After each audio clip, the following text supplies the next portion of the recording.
Just a final day update. We tried to get phone out today, just because we were fucking all tired and exhausted and fucking got two moose on the ground. And I said previously that we were pretty sure we were gonna get a third. Well, that never happened. We had Mike threw a whole bunch of bulls, but just couldn't pull him out. We think he was with the cow. Might have just kind of fucked her and then left the area, which is what we're thinking happened because he's seen that cow and a calf again. But I don't know. We just couldn't pull it in. It was better actually. It was calm and nice after I shot my bull for a few days, but we definitely had 1 or 2 days that were just shit. But it is what it is. But overall, it was awesome. Really can't complain. We have two moose on the ground. We packed up most of camp today. All that's left is kind of kitchen area, tent, and just a little lean-to back there. But other than that, it's been pretty wicked. Everything I brought was pretty solid. Though, but I did have an issue 2 days ago. We had about 5 or 6 inches of snow overnight. Me and Dad decided to go for a walk for caribou, and my legs got fucking soaked in those Sitka Thunderhead rain pants. Like fucking soaked. I was pretty disappointed because they're fucking $450 rain pants. You think they'd be pretty damn good, but my dad had the Kuiu Yukon, and he was Yukon rain pants and whole rain gear set, and not even a drop of fucking water in them. So I'm gonna be contacting Sitka for that because you buy rain gear, you buy quality rain gear, you shouldn't have that happen. And my jacket kind of shoulders got a little wet, and kind of my stomach too got wet. I don't know if that's just from me busting through the brush and it getting in through the bottom, but I have no idea. It just kind of shitty. So there's kind of a gear failure right there, and that heavyweight tee from Sitka, I found that thing was holding in moisture like a sumbitch. It wasn't wicking it very well.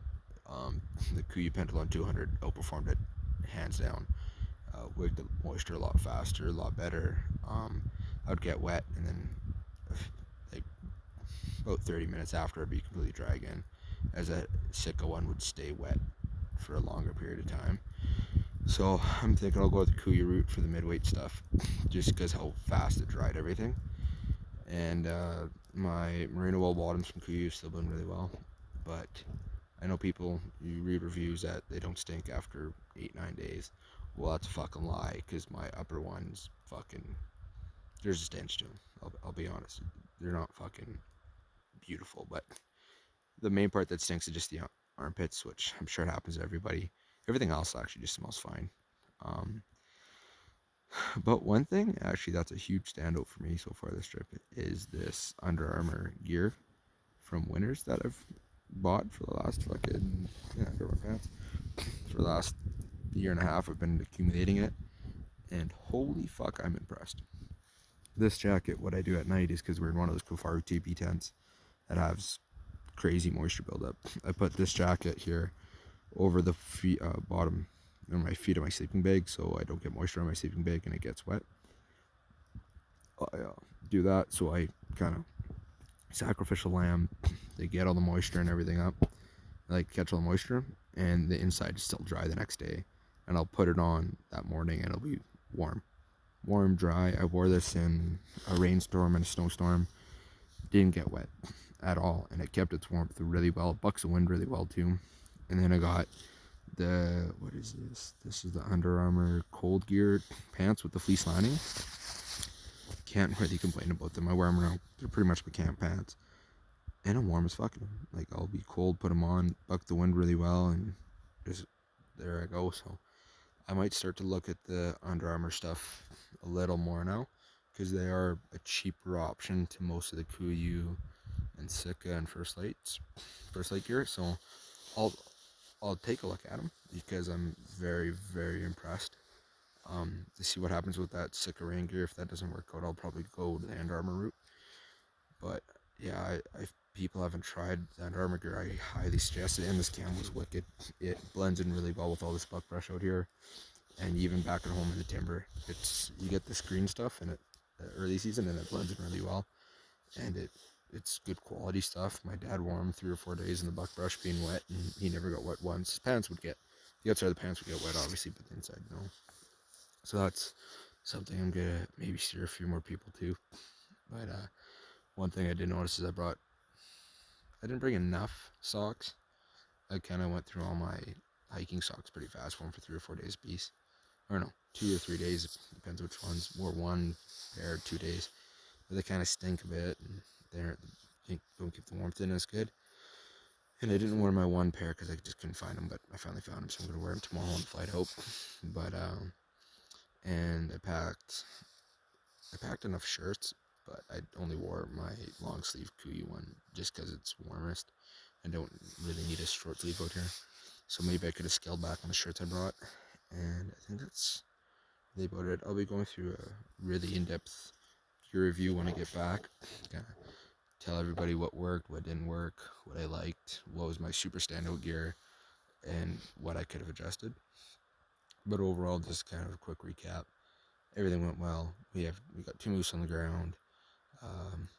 We're more than happy. We have a fuck ton of work to do when we get home. We have about 1,000 pounds worth of moose meat to fucking butcher, which is gonna be insane. And I'll let you guys know how we actually kept that. I did say we were gonna do it on a meat pull setup, but we never did. I'll let you know what we did, what we could have done different, what I liked about it, what I didn't like about it, and go from there. And to correct myself too, again, my dad's moose was like a 35, 40 incher. It wasn't 50. It was smaller than that. So, and it wasn't fucking 1,600 pounds. It was maybe 1,100 pounds. And my moose was about 1,400 is what we figured, because my dad killed a really big bull up here a few years ago that was over 2,000 pounds, and it wasn't quite as big, but it was there. So we figured mine was 14, my dad's was 11 to 12, which is a big difference of 200 pounds in an animal. But yeah, overall it was awesome. Just kind of now relaxing. My dad and Mike are out fishing, because the fishing in this lake is actually unreal for grayling. But overall, everything's good. I just thought I'd give everyone a quick update. I'll upload this video when I get some service so everyone can hear, and I'll put it up. And yeah, I'll be posting about 3 or 4 more videos. I'll try and collage the 3 videos I took throughout the week. I didn't really do much because I had my phone off and on airplane mode just to kind of take photos. Kind of slacked on that front, but I'll try and put them all into one, or make 2 or 3 separate videos from it, or maybe release everyone just kind of one a day or something, so you guys can all get them. But so far that's the plan, and yeah, I'll let everyone know how it's going.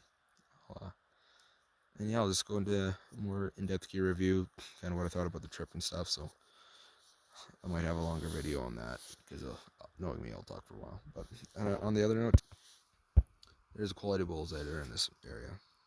Really cool fronts. Not really huge, but just beautiful. Beautiful, beautiful, beautiful moose. So you really can't complain. But so far that's it. Hope everyone's doing well, having a good day. But so what I'm gonna do for the rest of the day is just sit in this lawn chair and relax. But see you guys. Talk to you later.